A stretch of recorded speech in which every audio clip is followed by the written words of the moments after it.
Ilikuwa siku ya Jumanne tarehe 11 mwezi Septemba mwaka 2001. Majira saa 2:46 asubuhi mpaka saa 4:28 asubuhi lilifanyika shambulio kubwa na baya zaidi kuwahi kutokea na kufanywa na adui katika ardhi ya nchi ya Marekani. Majira saa 2:46 ndege aina ya Boeing 767-223 ER AA Flight 11 iliyosajiliwa kwa namba N334 AA mali ya shirika la American Airlines ambayo iliruka kutoka Boston katika uwanja wa ndege wa Logan International Airport ikitegemewa kutua katika uwanja wa ndege wa Los Angeles International Airport ambamo ndani yake kulikuwa na abiria 81 na wafanyakazi 11, ilijibamiza na kulipuka jijini New York kwenye jengo la kaskazini North Tower la kituo cha kibiashara cha kimataifa cha World Trade Center, jengo ambalo lilikuwa na ghorofa 110. Dakika chache baadaye, ndege nyingine aina ya Boeing 767-222 UA Flight 175 iliyosajiliwa kwa namba N6126 UA iliyomilikiwa na shirika la United Airlines ambayo pia iliruka kutoka Boston katika uwanja wa ndege wa Logan International Airport na ikitegemewa pia ikatue katika uwanja wa ndege wa Los Angeles International Airport ambamo ndani yake ilikuwa na abiria 56 na wafanyakazi 9. Ilibamiza na kujilipua pia jijini New York kwenye jengo la kusini South Tower la kituo hicho cha biashara cha kimataifa. Jengo hili pia lilikuwa na ghorofa 110. Kujibamiza kwa ndege hizi na kulipua majengo haya kulisababisha maghorofa haya kudondoka kabisa, total collapse, na ilisababisha kudondoka kwa majengo mengine kama vile ghorofa la 7 WTC Tower na maghorofa mengine 10 yaliyopo ndani ya kituo cha kimataifa WTC Complex. Wakati haya yakitokea jijini New York, ndege nyingine aina ya Boeing 757-223 AA Flight 77 iliyosajiliwa kwa namba N644 AA inayomilikiwa na shirika la American Airlines ambayo pia iliruka kutoka katika uwanja wa ndege wa Washington Dulles International Airport ikitegemewa ikatue kwenye uwanja wa Los Angeles International Airport ambamo ndani yake ilikuwa na abiria 58 na wafanyakazi, iligeuza njia na kurudi nyuma na kwenda kujibamiza na kulipuka jengo la Pentagon ambalo ndio makao makuu ya Wizara ya Ulinzi ya Marekani, USA Department of Defense. Muda huo pia ndege nyingine aina ya Boeing 757-222 UA Flight 93 iliyosajiliwa kwa namba N591 UA mali ya shirika la United Airlines ambayo iliruka kutoka New York International Airport ikiwa na abiria 37 na wafanyakazi 7 na ikitegemewa ikatue katika uwanja wa San Francisco International Airport. Ilidondoka karibu na eneo la Shanksville, Pennsylvania, na inasadikiwa ndege hii ilikuwa njiani kwenda kujibamiza katika ikulu ya Marekani, White House. Mfululizo wa mashambulio haya ya siku hii yalikuwa ni tukio baya zaidi katika historia kwa Marekani kushambuliwa na adui katika ardhi yake mwenyewe. Jumla ya watu 2997 walifariki na watu 6,000 wengine walijeruhiwa vibaya mno. Hasara ya kudondoka kwa majengo yote haya na uharibifu wa miundombinu uliotokea, thamani yake inafikia shilingi za Kitanzania trilioni 20.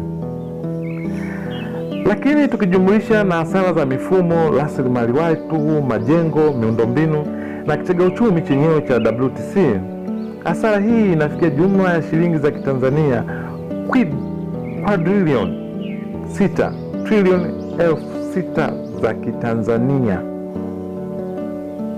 Swali la kujiuliza, iliwezekana vipi kutekeleza shambulio kubwa kiasi hiki tena kwa mfululizo kwenye nchi ambayo ndiyo kioo cha dunia kuhusu masuala ya usalama, ujasusi na intelijensia? Je, ni nini hasa kilitokea?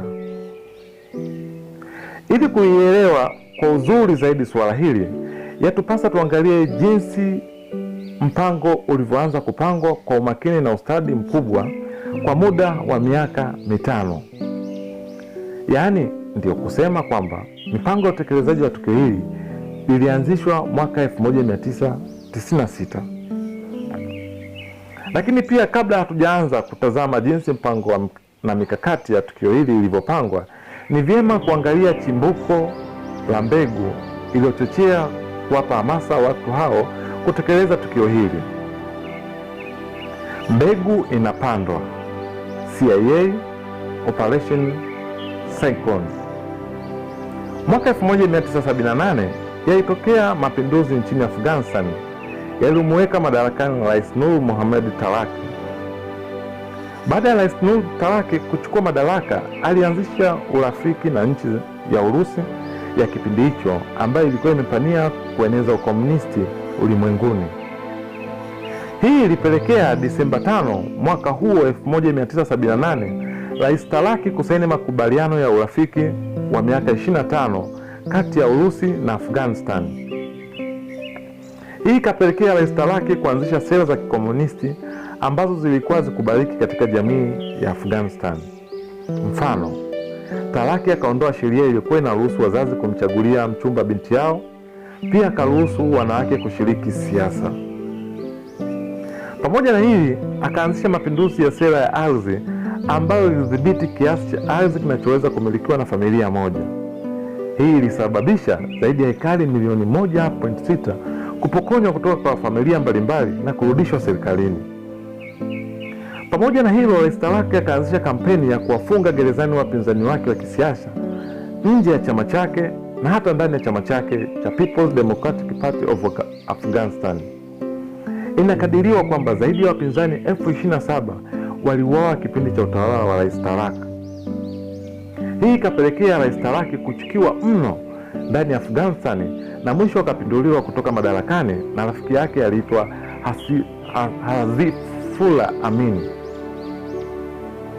Baada ya Bwana Amin kuingia madarakani, ili kurudisha imani ya wananchi, akaanza kuondoa sera za ukomunisti, akaanza kukata mawasiliano na Urusi.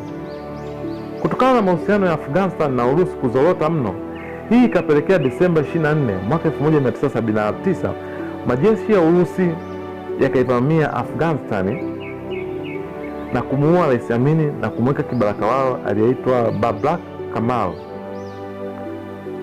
Baada ya Kamal kuwa rais, akaanza kurejesha tena sera za ukomunisti na kujenga tena ukaribu na Urusi. Hasira za wananchi zikawaka zaidi. Kwanza walipinga uvamizi wa Urusi, lakini pia walipinga sera za ukomunisti nchini mwao. Ndipo hapa vikaanza kuibuka vikundi vya upiganaji vya mujahidin kila kona ya nchi. Vikundi hivi viliungana mwaka 1981 na kuunda umoja uliojulikana kama Islamic Unity of Afghanistan Mujahideen. Vikundi hivi vilipambana kila kona ya nchi kupinga uwepo wa majeshi ya Urusi nchini Afghanistan na uwepo wa vibaraka wa Urusi serikalini. Ikumbukwe kwamba kipindi hiki ndicho kipindi ambacho vita baridi kati ya Urusi na Marekani ilikuwa imepamba moto. Ndipo hapa ambapo Marekani kwa kushirikiana na nchi nyingine za Kiarabu wakaanzisha mikakati wa kuvisaidia vikundi hivi vya mujahidini kupambana na majeshi ya Urusi nchini Afghanistan. Mkakati huu ulisimamiwa na shirika la ujasusi la CIA na mkakati huu ulijulikana rasmi kama Operation Cyclone. Operation Cyclone ilikuwa na malengo makuu mawili. Moja, kuwapa mafunzo wapiganaji wa mujahidini. Mafunzo haya yalikuwa yanafanyika nchini Pakistani kwa kushirikiana na jeshi la nchi hiyo na idara yake ya ujasusi ICI, Inter-Service Intelligence. Jumla ya wapiganaji wa mujahidini zaidi ya 100,000 walipatiwa mafunzo ya kijeshi kuanzia mwaka 1978 mpaka mwaka 1992. 2. Kutoa msaada wa kifedha kwa vikundi vya mujahidini. Msaada huu ulikuwa katika mtindo wa fedha taslimu na silaha. Pia msaada huu ulitolewa katika awamu mbili. Miaka 6 ya kwanza, mwaka 1981 mpaka mwaka 1987, Marekani ilitoa jumla ya silaha na fedha taslim zenye thamani ya dola bilioni 3.2. Makala hii itaishia hapa. Ikumbuke kwamba imeandaliwa na Habibu B. Hanga.